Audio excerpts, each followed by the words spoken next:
Students, today we shall take up the last session on self-management skills.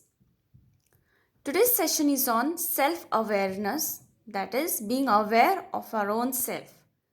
Let us begin with understanding what is personality. So, personality is a cluster, that is, it is a group of your thoughts, feelings, and behavior build up your personality. Second, we shall look into what are personality traits. So, lasting patterns of your thoughts, feelings, and behavior that distinguishes one individual from another, okay, is called as your personality traits. So, personality traits is the lasting patterns of your thoughts, feelings, and behaviors that distinguishes you from another individual. Okay, it's called as your personality traits.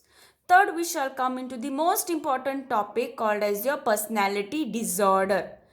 The unhealthy patterns of your thoughts, the unhealthy patterns of your feelings, or the unhealthy patterns of your behaviors, okay, which last for a long duration of time is called as personality disorder. So, personality disorder is unhealthy patterns of the thoughts, feelings, and behavior which last for a long duration of time. We can now come to the next question on types of personality disorders. Okay, students, we have three clusters: cluster A, cluster B, and cluster C. Cluster A is called as suspicious, wherein people are suspicious in an unhealthy pattern. Okay. Second is emotional and impulsive. Cluster B it is. Cluster C is where people are anxious, again in an unhealthy pattern. So under suspicious we have paranoid. Second one we have schizoid and schizotypal personality disorders, wherein we shall see in our notes the individual definitions.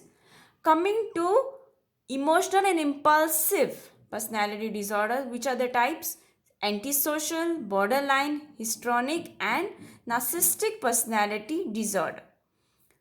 Cluster C, which is anxious.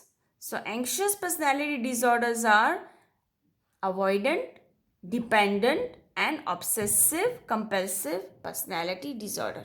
Now, what are the steps we need to take to overcome these personality disorders? First and foremost, we need to talk to someone. Okay.